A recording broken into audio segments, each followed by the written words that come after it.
Meus irmãos, quero trazer aqui uma palavra de Deus e eu quero basear essa palavra aqui na primeira carta de Paulo aos Coríntios, capítulo 4 e o verso 20, que diz assim, porque o reino de Deus não consiste em palavras, mas em virtude, em outras versões, mas em poder. E é nesse versículo que eu quero basear aqui e trazer uma palavra ao nosso coração. Porque neste texto sagrado, Paulo afirma, porque o reino de Deus não consiste em palavra, mas em virtude, mas em poder.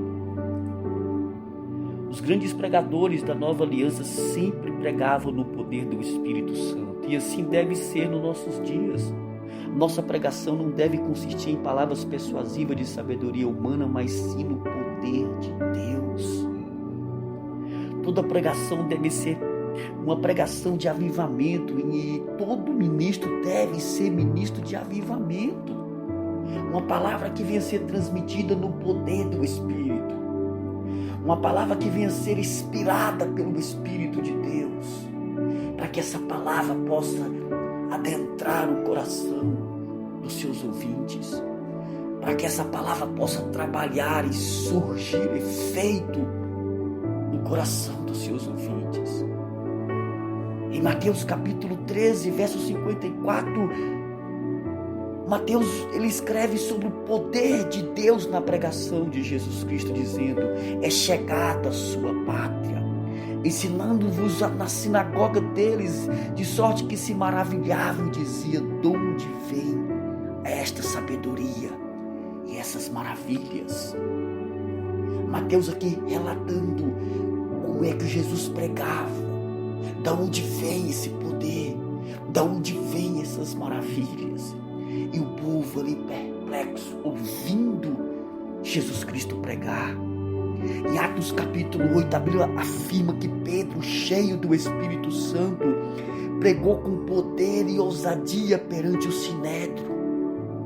Em Atos capítulo 4, verso 31, Lucas ainda escreve que eles anunciavam a palavra de Deus com intrepidez. Louvado seja Deus, aleluias. Se nós não tivermos uma palavra no poder do Espírito Santo, não haverá mudança, não haverá transformação, não haverá conversão genuína. Se nós não tivermos uma palavra no poder do Espírito Santo, não haverá libertação, não haverá cura, não haverá milagre. Se nós não tivermos uma palavra no poder do Espírito Santo, essa palavra não vai confrontar. Essa palavra não vai ali trazer algo que possa essa pessoa fazer uma autoanálise, ver que verdadeiramente ela é uma pecadora, um pecador. Precisamos ter uma palavra no poder do Espírito Santo.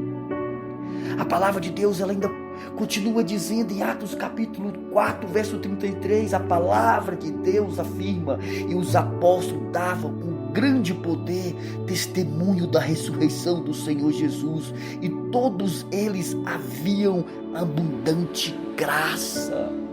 Em todos os apóstolos havia uma abundante graça, e eles pregavam a ressurreição de Jesus com poder, com intrepidez. Porque se nós não tivermos o poder do Espírito Santo de Deus para pregar um Jesus Cristo crucificado, um Jesus Cristo ressuscitado, os céticos não vão passar a crer. As pessoas não vão receber essa palavra, e essa palavra não vai trabalhar no coração dessas pessoas a crer que há um homem que entregou a sua vida por nós, que foi crucificado, mas ao terceiro dia ressuscitou em glória. Através desse sacrifício perfeito, nós somos salvos em Cristo Jesus. Precisamos ter uma palavra no poder do Espírito Santo. Paulo ele se preocupou em trazer uma palavra no poder do Espírito Santo, ao ponto de dizer: a minha palavra não consiste em palavra de sabedoria humana. Paulo ele se preocupava em não trazer palavras dele mesmo. Ele se preocupava em não ter ali apenas uma boa oratória, apenas palavras bonitas, apenas um bom discurso, mas Paulo se preocupava em ter uma palavra no poder do Espírito Santo. Deus está à procura de homens e mulheres que preguem com poder e autoridade a sua palavra. Deus está à procura de pessoas que estão na posição, para que essas pessoas estejam revestidas do poder do Espírito Santo, para que essas pessoas possam levar uma palavra que possa trazer mudança na humanidade, que possa trazer mudança nos ouvintes que o ouvem. Devemos pregar cheios do Espírito Santo.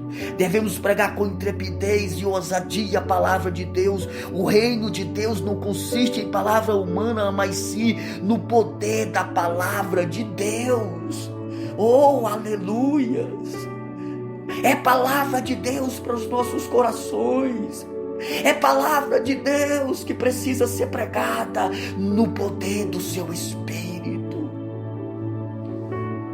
Paulo escreve aos crentes de Corinto dizendo: a minha palavra e a minha pregação não consistirão em palavras persuasivas de sabedoria humana, mas em demonstração do Espírito de poder, para que a vossa fé não se apoiasse em sabedoria dos homens, mas no poder de Deus. Tem muitas pessoas que estão ligadas ao homem.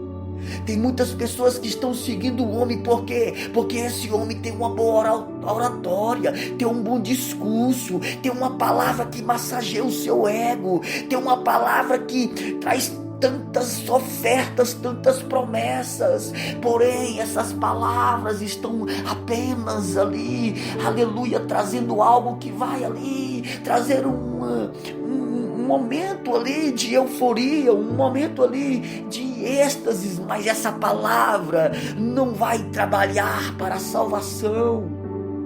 Paulo se preocupava e dizendo assim: olha, para que a vossa fé não se apoiasse em sabedoria dos homens, eu me preocupei em trazer uma palavra no poder do Espírito.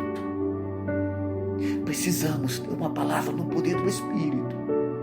E só teremos uma palavra no poder do Espírito quando nós tivermos uma comunhão plena com aquele que é a palavra. Quando nós tivermos uma vida consagrada a Deus. Quando nós tivermos uma vida entregue inteiramente para Deus, para viver segundo a vontade dEle. Quando nós tivermos uma vida de um devocional inteiramente em Deus todos os dias, meditando na palavra dEle, orando, consagrando, buscando uma palavra dEle para ser entregue. Deus está à procura de verdadeiros adoradores. Deus está à procura de homens que tenham compromisso com a palavra dEle. Recebe essa palavra que Deus está te entregando agora, no qual eu creio que está sendo entregue no poder do Espírito. Recebe essa palavra, se coloca na posição, deixa Deus te usar no poder do Espírito. Amém? Deus abençoe a sua vida.